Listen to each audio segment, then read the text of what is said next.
Muy buenos días tengan con todos ustedes, estimados alumnos y alumnas. En esta semana número 5, el tema que vamos a desarrollar en esta semana es un tema de repaso, recordando ya los temas que hemos visto en la semana número 1, en la semana número 2, en la semana número 3 y en la semana número 4. Es así que vamos a tener que recordar todos estos temas que hemos desarrollado hasta el momento. Es así que empezamos con nuestra semana de repaso, número 5. Y habíamos hablado nosotros ya en la semana número 1 acerca de nuestro primer tema, que empezamos con la morfología de la palabra, es decir, formación de la palabra. Hay que recordar que cuando nosotros hablamos de la morfología, hablamos de este nivel que estudia la estructura y la formación de las palabras. Entonces tenemos que recordar primero qué es la palabra para empezar a hablar de la morfología. Decíamos de que la palabra está compuesta por un significado más un significante. Y justamente para nosotros articular una palabra se dan dos articulaciones. Todos y cada uno de nosotros, antes de hablar, primero pensamos, luego hablamos. Entonces, cuando pienso, voy a estar frente a la primera articulación y voy a traer a las unidades mínimas dotadas de significado que vienen a ser los monemas. Pero una vez que yo pensé, ahora voy a tenerlo que dar a conocer a través del habla y voy a tener que articular sonidos. Y cuando yo voy a hablar, voy a articular estos sonidos, voy a estar frente a la segunda articulación y ahora aquí yo me voy a encontrar con las unidades distintivas. Cuando hablo de unidades distintivas, me refiero a los fonemas, ¿cierto? Los fonemas son sonidos. Entonces, en esta ocasión nosotros, cuando hablamos de morfología, no nos centramos en los sonidos de la palabra, sino en las unidades mínimas dotadas de significado de los monemas. Y los monemas se dividen en lexemas y morfemas. Los lexemas vienen a ser la raíz del significado de la palabra, mientras que los morfemas vienen a ser unidades que se unen a los lexemas, es decir, le van a aportar significación gramatical al lexema. Nosotros en nuestro idioma tenemos palabras que están compuestas por un solo monema o por más de un monema. Es decir, si hablamos de un solo monema, quiere decir de que la palabra está compuesta por un solo lexema. Y si hablamos por más monemas, quiere decir de que le hemos agregado morfemas a este lexema, cuando hablamos de unidades que se unen a los lexemas. Los morfemas se dividen en morfemas independientes y en los morfemas dependientes. Los morfemas independientes vienen a ser aquellos que no necesitan unirse a ningún lexema. Y aquí vamos a tener a las preposiciones, a las conjunciones, a los artículos, ¿ya? A los pronombres. Vamos a tener aquí como morfemas independientes o también conocidos como morfemas libres. Luego, los morfemas dependientes, estos morfemas dependientes sí se van a tener que unir a un lexema, se unen a un lexema. Y aquí vamos a tener pues a los morfemas derivativos y a los morfemas flexivos. Los morfemas derivativos, al unirse a un lexema, se van a generar de la siguiente manera. Según por el lugar de posición respecto al lexema donde se ubiquen, vamos a tener los morfemas derivativos conocidos como prefijos, como infijos y como sufijos. Los prefijos siempre se van a ubicar antes del lexema, los infijos entre un lexema y un sufijo, ¿cierto? Y los sufijos, por supuestamente, después de un lexema.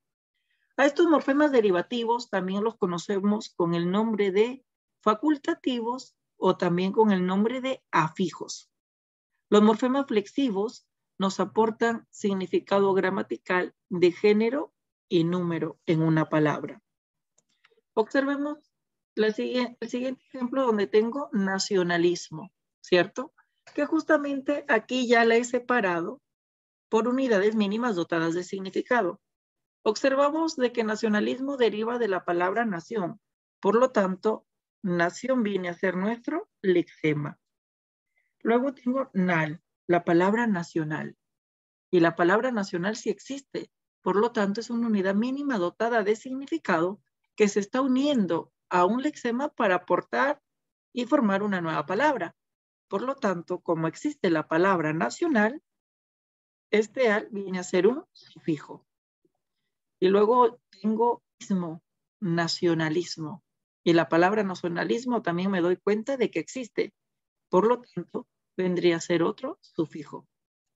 Si yo dijera la palabra ilegal, ¿cierto? Digo, ilegal viene de la palabra legal. Por lo tanto, legal vendría a ser nuestro lexema. Y ilegal le he puesto una unidad mínima dotada de significado antes del lexema. Por lo tanto, sería un prefijo. Es algo súper sencillo como cuando nosotros hablamos de morfología de la palabra. Todo está en leer la teoría, en visualizar los videos tutoriales y ya tendríamos toda la parte práctica. Así que esto ha sido correspondiente al primer tema que habíamos hablado sobre morfología. En la semana número 2 nosotros hablamos sobre la formación de palabras, ¿cierto? Y cuando hablamos de la formación de palabras, hay que recordar de que las palabras se forman mediante mediante derivación, conjunción, prefijación, es decir, diferentes formas de formación de palabras tenemos. Entonces, la primera clase de formación de palabras tenemos la derivación, que la derivación justamente consiste en formar una nueva palabra con un nuevo significado, agregándole al morfema lexical un morfema derivativo. Por ejemplo, tengo la palabra pan, y que es un lexema, y si le agrego morfemas derivativos, es decir, sufijos, infijos, como ahora la palabra panera, ¿cierto? Era, panera. Este era tiene el significado de que se refiere a un recipiente donde colocamos el pan. Por lo tanto, panera es una palabra que se ha formado por derivación. Luego tenemos nosotros la composición. Y la composición es la unión de dos o más morfemas lexicales para formar un tercer término, y existen 5 formas de composición. Aquí nosotros vamos a hablar de la yuxtaposición, vamos a hablar de la conjunción, de la disyunción, de la sintaxis y de la prefijación. De cada una de ellas vamos a hablar. La yuxtaposición consiste en la unión de dos términos sin ninguna variación. Es decir, voy a unir a un lexema con otro lexema, pero al momento de unirnos, ninguno de los dos lexemas va a sufrir variación alguna. Observemos en la palabra cubrecama, ¿cierto? Que ha sido formado por la palabra cubre más cama, cubrecama. Si digo cama más león, camaleón. Entonces, observamos que ninguno de los dos lexemas sufre variación alguna. Por lo tanto, cuando nosotros estemos frente a una palabra de este tipo, va a ser una yuxtaposición. La conjunción consiste que en el primer término sufre una variación, es decir, yo también voy a unir a dos lexemas, pero el primero sufre una variación. Por ejemplo, en la palabra agridulce, se forma por la palabra agrio más dulce, pero yo observo que dice agridulce, es decir, la primera palabra que es agrio ha sufrido una variación. Cuando sucede esto, que la primera palabra sufre una variación y la segunda se mantiene, estamos frente a una conjunción. Luego hablábamos de la disyunción, que la disyunción consiste en que los dos términos se mantienen separados, pero forman un tercer término. Por ejemplo, pez-espada, como observamos ahí en pantalla. Luego tenemos la sinaxia, que la sinaxia consiste en que los dos términos están unidos a través de un nexo. Por ejemplo, miel de abeja, uña de gato, ¿cierto? Y luego tenemos la prefijación, que la prefijación consiste en que al morfema lexical se le agrega un prefijo, ¿cierto? Por ejemplo, tengo la palabra legal, le agrego un prefijo a este lexema y formo un nuevo término que es ilegal. Se ha formado por prefijación. Luego tenemos también la parasíntesis, que en esta composición, de palabra conocida como parasíntesis, se dan dos clases de composiciones. Se da la composición más la derivación. Es decir, yo voy a unir a dos lexemas, un lexema con otro lexema, Y al segundo lexema le voy a agregar unidades mínimas dotadas de significado. Por ejemplo, tengo la palabra moto, que ha sido formado por el lexema moto más taxi, ¿cierto? Moto más taxi, mototaxi, lexema más lexema. Pero al segundo lexema, que es taxi, le hemos agregado morfemas derivativos que sí está. Y ahora yo digo mototaxista, que es la persona que maneja una moto. Por lo tanto, esta palabra es formada por parasíntesis. Y por último tenemos a la onomatopeya, que la onomatopeya consiste en imitar un sonido o ruido. Por ejemplo, tenemos de que el perro, el sonido que origina o que ocasiona es que él aúlla, ¿cierto? Aúlla. Esto es nuestro segundo tema que habíamos visto, formación de palabras. En nuestro tercer tema nosotros hemos visto lo que es el adverbio. Hay que recordar que el adverbio es una de las categorías gramaticales invariables que tenemos en nuestro idioma. Si decimos invariables, quiere decir que no presenta morfemas ni de género ni de número. Por ejemplo, ¿qué es el adverbio? Lo que vamos ahí en pantalla, como podemos observar en estos momentos, que dice lo siguiente. Palabra invariable no presenta morfemas flexivos ni de género ni de número y por lo tanto no concuerda con la palabra a quien modifica. A pesar de esto, a veces presenta variaciones formales. Hay que recordar de que el adverbio modifica a un adjetivo, a un verbo y a otro adverbio. Tenemos las siguientes clases de adverbio. Tenemos los adverbios de lugar, los adverbios de tiempo, adverbios de modo, adverbios de cantidad, ¿cierto? Tenemos los adverbios también de duda, y tenemos también adverbios de afirmación y adverbios de negación. Los adverbios de lugar, justamente, le vamos a hacer la pregunta ¿dónde? ¿Cierto? ¿Dónde? Vamos a decir aquí, allí, allá, arriba, abajo, encima. Los de tiempo nos hacemos la interrogante ¿cuándo?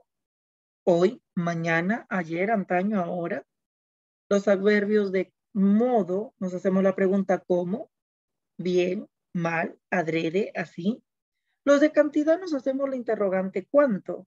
Mucho, nada, bastante, demasiado. Luego tenemos los de duda, acaso, quizás, ojalá, los de afirmación, sí, también, claro, por supuesto. Y los de negación, no, nunca, jamás, tampoco.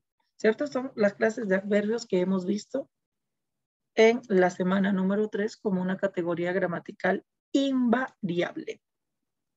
Luego, hemos hablado en la semana número 4 de la conjunción.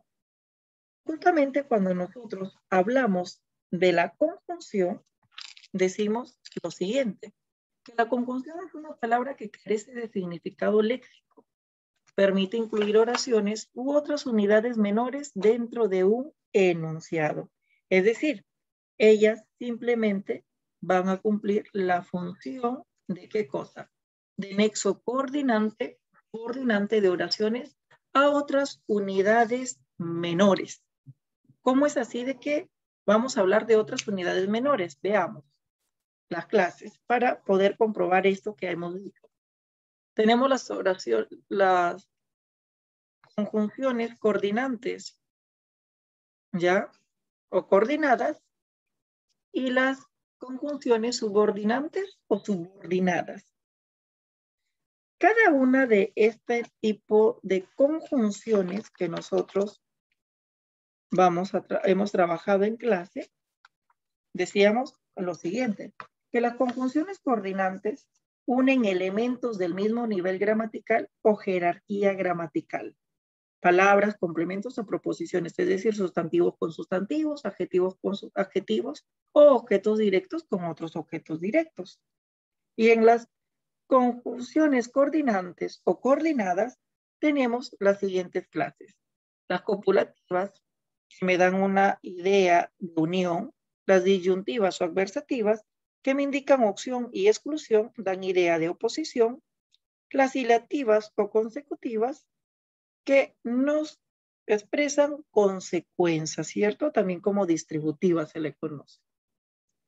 Luego tenemos a las subordinantes o subordinadas, que se dividen en las siguientes clases: en las causales, en la condicional, en la concesiva, en la consecutiva y en las finales, como observamos también ahí en pantalla. En el caso de las subordinantes o subordinadas, ellas no van a unir a palabras que tengan la misma categoría gramatical. Ellas lo que van a hacer es lo siguiente: presentan o encabezan proposiciones subordinadas, es decir, van a unir a oraciones, ¿sí? Y para nosotros saber que estamos frente a una oración, tiene que haber la presencia de un verbo, porque si es de que no hay un verbo, no podríamos decir de ninguna manera que estamos frente a una oración.